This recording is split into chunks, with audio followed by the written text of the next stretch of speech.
Mes chers compatriotes congolais, aujourd'hui je vais m'entretenir avec vous sur l'article 8, l'article 9 et éventuellement l'article 10 qui parlent respectivement sur l'opposition politique en République démocratique du Congo,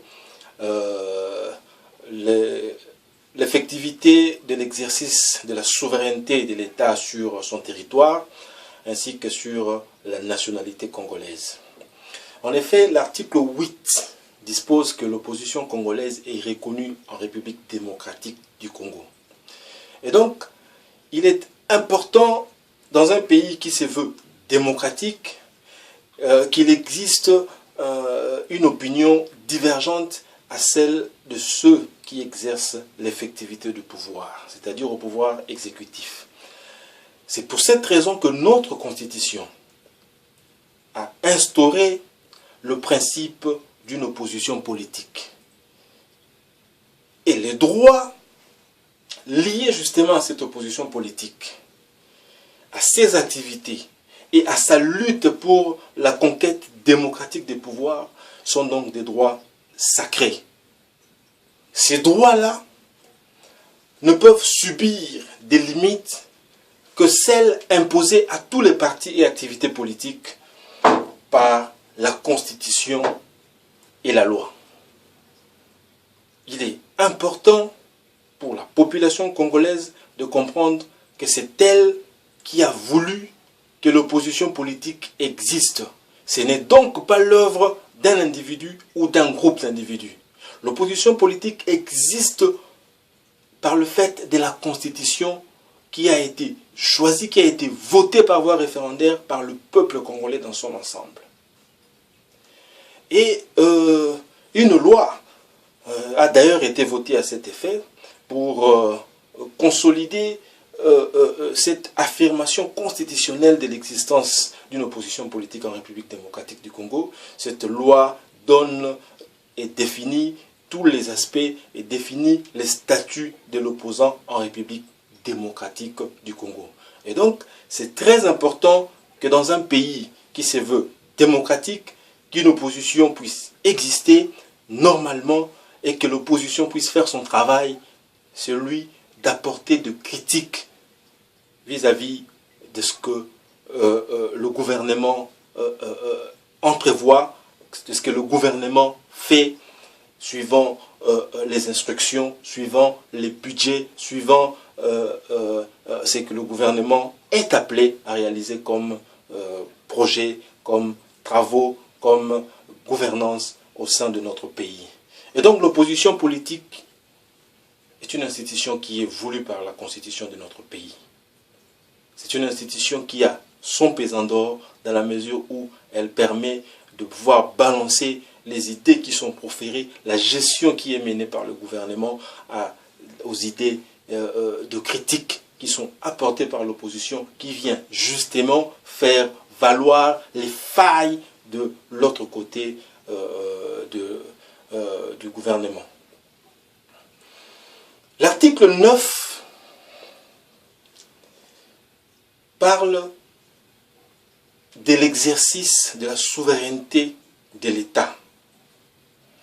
Il dispose en effet que l'État exerce une souveraineté permanente, notamment sur le sol, le sous-sol, les eaux, les forêts, sur les espaces aériens, fluviales, lacustres et maritimes congolais, ainsi que sur la mer territoriale congolaise et sur le plateau continental. En droit international,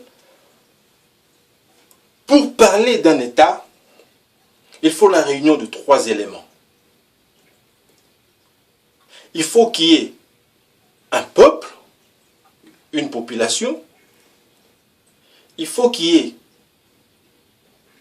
une autorité politique, et enfin, il faut qu'il y ait un territoire. Sans les territoires, l'on ne peut pas parler d'un État. C'est ainsi que la République démocratique du Congo, qui est un État, dispose d'un territoire. Les territoires, c'est le sol et le sous-sol. Et l'État congolais exerce sa souveraineté sur l'ensemble de son territoire et devrait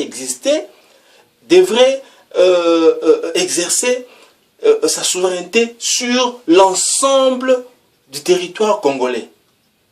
Le territoire congolais qui est constitué du sous-sol, qui est constitué du sol, qui est constitué de forêts, des eaux, qui est constitué des espaces aériens, fluviales, qui est constitué de l'espace maritime, ainsi que de la mer territoriale congolaise.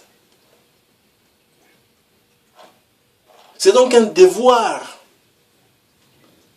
et en même temps un droit qui est reconnu à l'État congolais d'exercer sa souveraineté. La souveraineté voudrait dire qu'aucun pouvoir, qu'aucune autorité en dehors de l'État congolais ne peut exercer son autorité sur les territoires qui appartiennent à l'État congolais.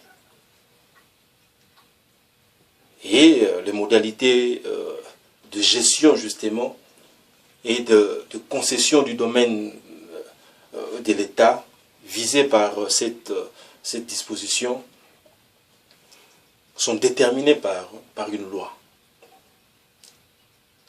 L'article 10, quant à lui, fait allusion à la nationalité congolaise.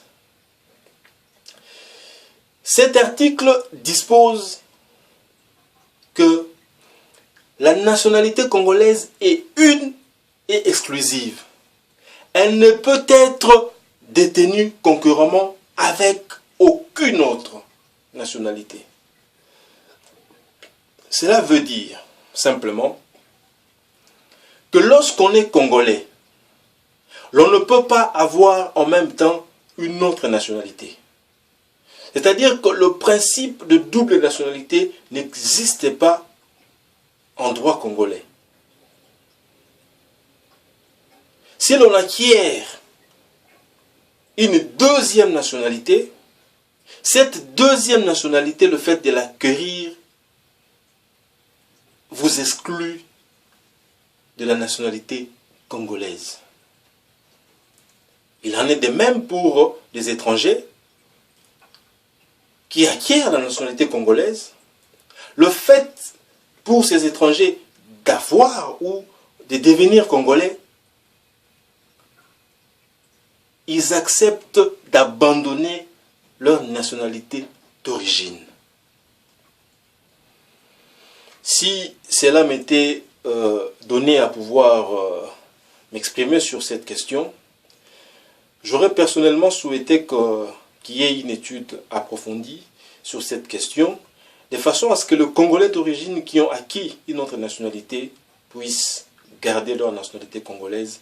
Cela, il va pour l'intérêt supérieur de notre pays, qui se voit perdre des compétences qui sont éparpillées à travers le monde et qui œuvrent pour le développement de ces pays dont ils ont acquis la nouvelle nationalité. L'alinéa 2 de l'article 10 stipule que la nationalité congolaise est soit d'origine, soit d'acquisition individuelle.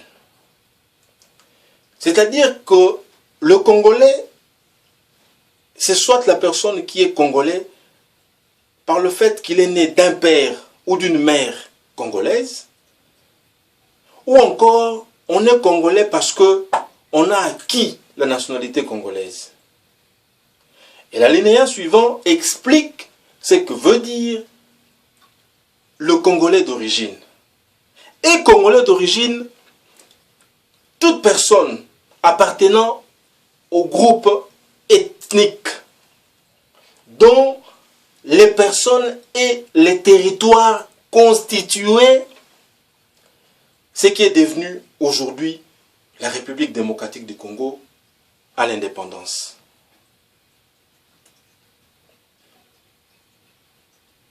Les personnes ou la personne qui appartient à un groupe ethnique qui s'est retrouvé à l'accession de notre pays à l'indépendance dans les territoires congolais, c'est celui-là qui est congolais.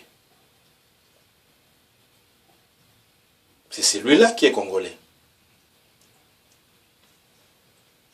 Mais l'on peut, comme je l'ai dit tantôt, accueillir, avoir la nationalité congolaise, mais cela demande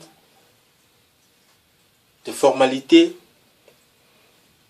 des conditions qui sont justement reprises dans une loi organique. Je crois que cette matière est prévue dans le Code de la famille congolais, qui donne toutes les conditions nécessaires pour devenir congolais. Voilà, mes chers compatriotes, les explications succinctes des 3 dispositions constitutionnelles, à savoir l'article 8 sur l'opposition politique, qui est un droit fondamental reconnu en République démocratique du Congo, sur la souveraineté de l'État congolais sur son territoire, ainsi que sur la nationalité congolaise qui est une et exclusive et qui ne peut donc pas être détenue concurremment avec une autre nationalité. Donc, notre combat pour la vulgarisation va continuer et nous estimons que nous allons pouvoir aborder des sujets, des articles qui sont prévus dans la Constitution qui sont encore plus intéressants. J'ai dit et je vous remercie.